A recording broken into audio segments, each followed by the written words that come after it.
Padang Besar terletak betul-betul di sempadan antara Malaysia dan Thailand.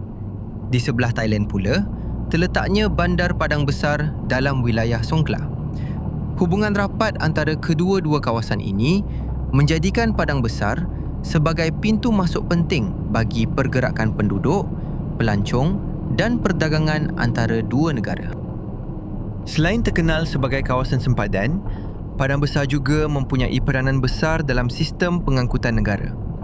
Di sini terletaknya stesen kereta api Padang Besar yang berfungsi sebagai hub transit rel antarabangsa utama Malaysia.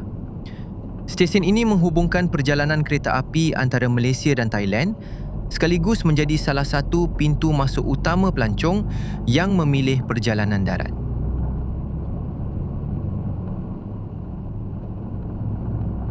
Suatu ketika dahulu, Padang Besar hanyalah sebuah pekan kecil yang sunyi di sempadan negara. Kebanyakan bangunan terdiri daripada kedai-kedai papan, manakala aktiviti ekonomi tertumpu kepada urusan perdagangan asas dan pergerakan penduduk di kawasan sempadan. Sebelum kewujudan rangkaian jalan raya yang baik, kereta api memainkan peranan yang sangat penting.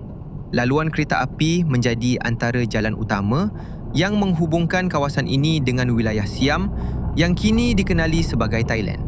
Pada waktu itu, stesen kereta api bukan sahaja menjadi pusat pengangkutan, malah menjadi nadi kehidupan masyarakat setempat. Padang Besar juga terkenal sebagai sebuah pekan yang dihuni oleh masyarakat berbilang kaum. Komuniti Melayu, Cina, India dan Pakistan hidup serta bekerja bersama-sama sebagai buruh kereta api, kaki tangan kerajaan, peniaga dan penternak.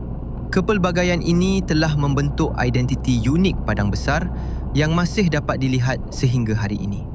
Sebelum pembukaan pintu sempadan di Bukit Kayu Hitam pada sekitar tahun 1980-an, Padang Besar merupakan laluan darat utama yang menghubungkan Malaysia dengan Thailand. Oleh sebab itu, pekan ini memainkan peranan yang sangat penting dalam urusan perdagangan dan perhubungan antara kedua-dua negara. Kini, wajah Padang Besar telah berubah dengan begitu ketara. Pekan yang dahulunya sunyi, kini dikenali sebagai syurga membeli belah sempadan. Kehadiran kompleks bebas cukai dan bazar yang menawarkan pelbagai produk dari Thailand menjadikan kawasan ini destinasi popular dalam kalangan pelancong dan pengunjung tempatan. Antara lokasi yang sering menjadi tumpuan ialah Arkid Niaga Padang Besar dan Kompleks Padang Wemat. Kedua-dua pusat komersial ini menawarkan pelbagai pilihan barangan termasuk pakaian, makanan, aksesori, kelengkapan rumah dan pelbagai produk import yang menarik.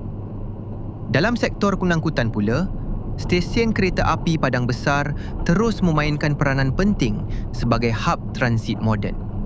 Stesen ini menghubungkan perkhidmatan ETS Malaysia dengan rangkaian kereta api Thailand, menjadikan Padang Besar antara pintu masuk antarabangsa yang penting di rantau ini. Pembangunan Padang Besar juga tidak terhenti setakat sektor perdagangan dan pelancongan. Kawasan ini sedang melalui transformasi baharu menerusi projek pembangunan industri seperti Chuping Valley Industrial Area dan Perlis Inland Port yang dijangka memperkukuhkan lagi kedudukan Perlis sebagai pusat logistik dan industri pada masa hadapan. Perjalanan Padang Besar daripada sebuah pekan sempadan yang tenang kepada hub perdagangan antarabangsa yang moden membuktikan bagaimana pembangunan infrastruktur, perdagangan rentas sempadan dan kemajuan ekonomi mampu mengubah wajah sesebuah kawasan dalam tempoh beberapa dekad.